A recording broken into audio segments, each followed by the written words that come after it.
How I stopped chasing love and started being pursued, part 2. You guys loved part 1 on how I stopped chasing love and started being pursued, so we're gonna do a part 2. I didn't wake up soft and detached one morning. That didn't just magically happen. I unlearned the version of me who thought being chosen was the reward for suffering. And here's what I did differently this time.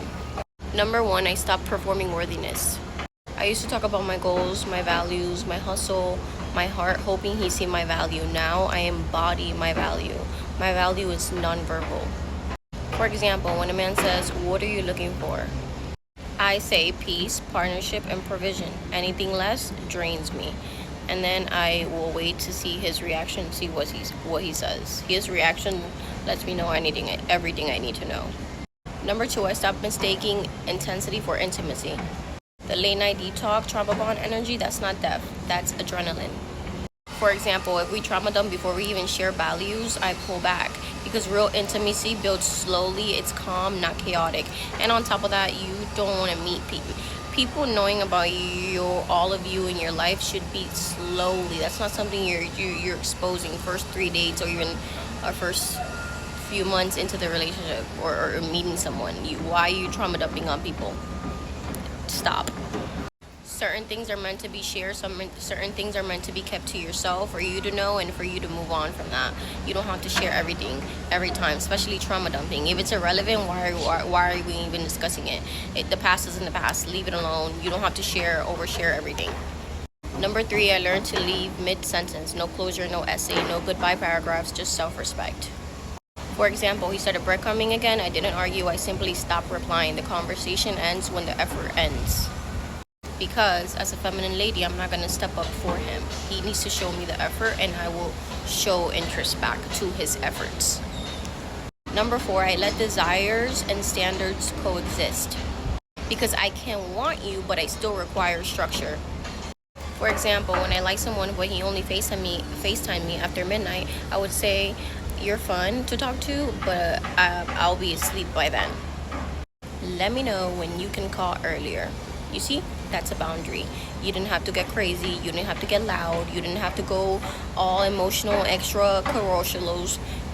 That was a boundary. Now you lived the action of the boundary that you stated, because you can't state a boundary and then you go back to doing the same shit. You state your boundary calmly, femininely. It doesn't have to be aggressive. It doesn't have to be doing too much. You state it, then you make sure your actions align to your boundary and he will adjust to that.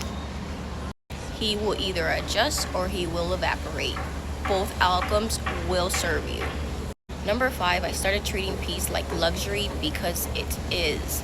Peace keeps your nervous system regulated and it saves you from so many diseases, stress, all these crazy things that come up because of your nervous system is exactly why you need to protect your peace.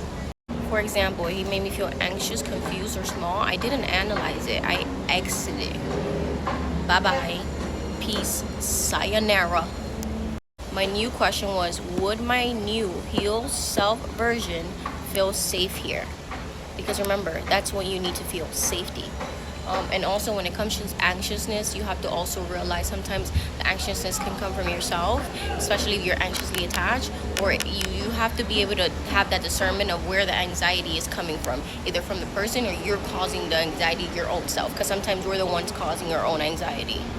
Number 6, I stopped rescuing potential. It is not my job to make a man ready.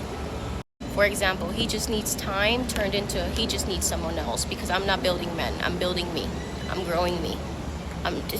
It's enough. It's a lot of energy that I have to pour into me to have to mother and baby a grown-ass man. I'm not doing it. Number 7, I let devotion meet me halfway. I don't chase, but I also don't hide. I stay open, receptive, and magnetic. For example, if he planned a date, but I was craving something else that day, and maybe let's say he's thinking about doing Chinese, but I want Mexican, I would say I would love if we could do Mexican. I love when you ask me what makes me feel cared for. That's important, because you're also not a yes woman. You're not going to say everything yes, and you're not going to have your own preferences. But you see, I just state my preferences and let them lead and plan. And let them know I love when men ask me what makes me feel cared for. And he listened. The next day, my favorite spot, my favorite flower, and my peace intact. And here's what nobody tells you about being pursued. It's not about playing games. It's about healing the part of you that thought love had to hurt first. Because it's a conditioning that a lot of women have, that they think love equals pain. Yes, love does not equal pain. It does not equal pain. You have to make some compromises, but it doesn't have to be painful. Because because once you become safe within yourself, you stop chasing chaos and comfort. You will attract men who protect your peace instead of disturbing it.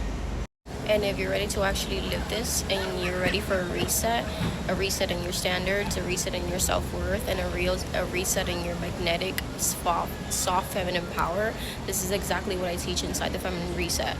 And the link is in the bio. You guys can grab it in my bio. And I hope this helped. I love you guys. Mwah. Bye. Happy Monday.